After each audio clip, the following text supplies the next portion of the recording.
राम राम. मी advocate Ramesh Rajurkar Nandigram यूट्यूबवर आपलं हार्दिक स्वागत करतो. यापूर्वी पण मी पश्चिम बंगालबद्दल आपल्याला मत दिलं होतं आणि त्यानंतर सांगितलं तुम्हाला 2-3 एपिसोड यावर होऊ शकतात. भारतीय जनता पार्टीचे मुख्यमंत्री झालेले सुधांशु अधिकारी जे आहेत, त्यांनी शपथ घेतल्यापासून त्यांनी कामाचा असा तडाखा चालू केला आहे की बऱ्याच ठिकाणी अतिक्रमण पाडण्याचा बुलडोजर लावल्या गेलेले आहेत. ज्या ज्या ठिकाणी सरकारी जमिनीवर वस्ती कब्जा केलेला आहे, तिथं शांतता मिळण्यासाठी ज्या लोकांनी आता परवाचं एक उदाहरण आपल्याला माहिती असेल, आसनसोलमध्ये पोलीस स्टेशन असं सांगितलं बुवा तुमचा जो मस्जिदीवरचा जो भोंगा आहे त्याचा आवाज कमी करण्यासाठी त्यांनी सूचना केली. पण त्या ठिकाणी त्या पोलीस स्टेशनमध्ये जाऊन मोठ्या प्रमाणात दगडफेक केली, पोलिसांना मारलं, सगळ्या पोलीस स्टेशनमधल्या वस्तू फेकून दिल्या, तोडल्या, फोडल्या आणि त्यांना वाटलं हे आता पश्चिम बंगालमधलं पहिलंच ममता बॅनर्जीचं सरकार आहे का.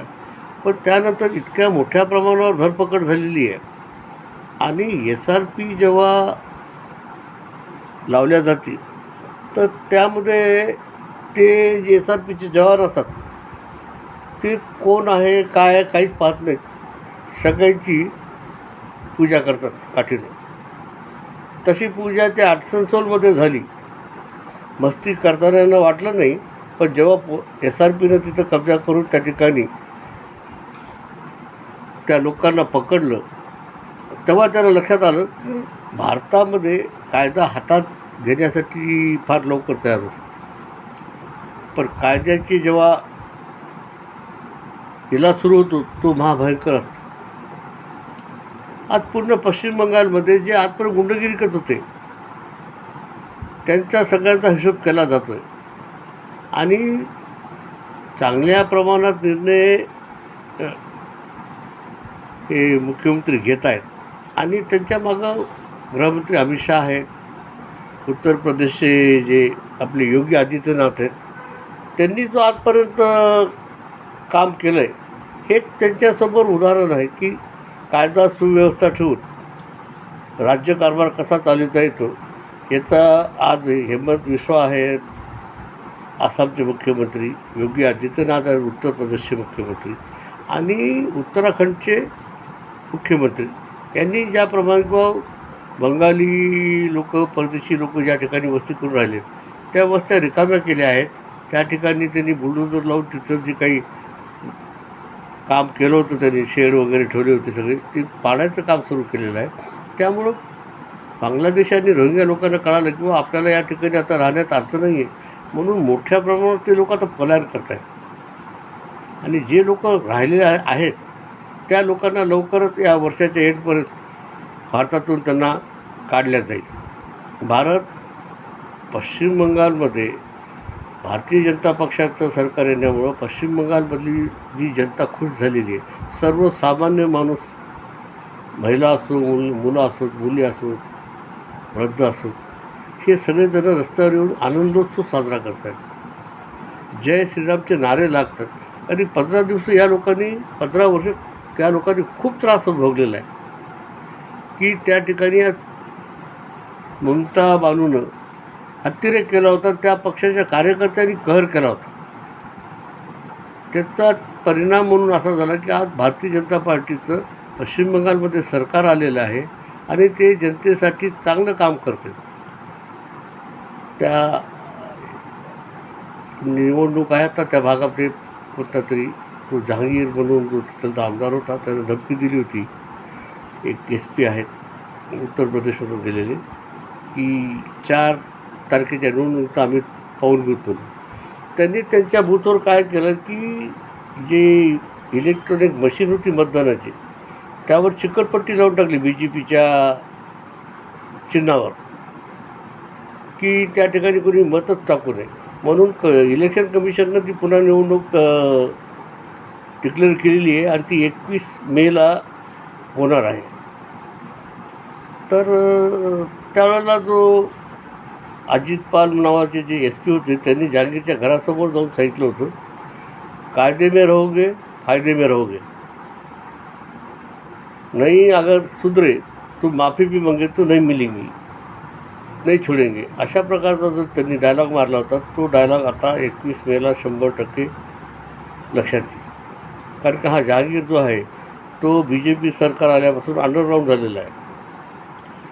तर आपण जर यूट्यूबवर पाहत असाल किंवा फेसबुकवर पाहत असाल, तो मोठ्या प्रमाणावर पश्चिम बंगालमधले रील येत आहेत. लोकांनी आनंदोत्सव साजरा केलेला आहे. मी म्हणलं ना, 1947च्या इंग्रजाकडून जेव्हा भारत स्वतंत्र झाला त्यानंतर पश्चिम बंगाल या ममता बॅनर्जीच्या राजवटीतून मुक्त झालेला आहे. म्हणून त्या ठिकाणची जनता मोठ्या प्रमाणात आनंद उत्सव साजरा करते, स्वातंत्र्य साजरा करते. आणि आपल्या धर्माप्रमाणे एक राम मंदिरच्या वेळेला जी लाट जय श्रीरामची आली होती हिंदुत्वाची, आता तीच हिंदुत्वाची लाट जय श्रीराम नामघोषाची पश्चिम बंगालमधून सुरू झाली आहे आणि पूर्ण भारतभर पसरेल. कारण की त्या ठिकाणी झालेला जो बदल आहे आणि त्या ठिकाणी झालेला जो अन्याय अत्याचार होता, तिथलच्या बऱ्याच आमदारांच्या घरी धाडी टाकल्या ईडीनं आणि CBIनं. तर त्या आमदाराची घरं जे आहेत ते वरती तर चांगले आहेत, पण अंडरग्राऊंडमध्ये तर इतके चांगल्या प्रमाणे बांधलेले आहेत की फर्निचर वगैरे. एका आमदाराच्या घरी तर सोन्याचा पलंग आहे आणि अंडरग्राऊंड इतकं पॉश केलेलं आहे की त्यांनी भुयारी मार्ग काढलेले, CCTV लावलेले आहेत. ज्या ठिकाणी CBI ED धाड टाकायला गेली तिथलची परिस्थिती पाहून ते सुद्धा अवाक झालेले. एका आमदाराचं घर कशा प्रकारचं असू शकतं त्याचे फार चांगलं उदाहरण आहे. आणि यांनी पैसे लुटलेले आहेत, बंगालच्या जनतेला लुटलेलं आहे आणि त्यांचे पापाचे दिवस संपलेले आहेत. ते आता सगळं पितळ उघडं पडणार आहे. त्यांनी जे स्वतःची चांदी करून घेतली होती ना, ती आता चांदीवरचा रंग बदलतो आहे. तो आता पांढरा शुभ्र होत आहे. आणि अजून काही दिवस लागतील पश्चिम बंगालमध्ये सुधारणा होण्यासाठी.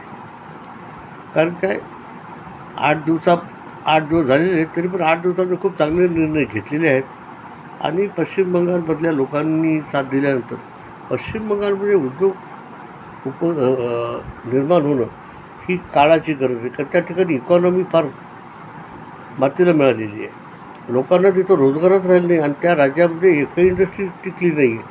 सगळे इंडस्ट्री बाहेर निघून गेले या ममता बॅनर्जीच्या कारभारामुळं. आता या BJPच्या काळामध्ये मोठ्या प्रमाणात त्या ठिकाणी कारखाने निर्माण होतील आणि तिथलची इकॉनॉमी मध्ये सुधारणा होईल. पश्चिम बंगाल हे सुभाषचंद्र बोस, रवींद्रनाथ टागोर आणि विवेकानंदांचं राज्य राहिलेलं आहे. राजा राम मोहन रॉय यांसारखे क्रांतिकारी तिथं निर्माण झालेले आहेत. आणि त्या ठिकाणी काली मातेचा मोठ्या प्रमाणावर प्रचार प्रसार झालेला आहे. काली मातेची सगळे लोक पूजा करत आहेत.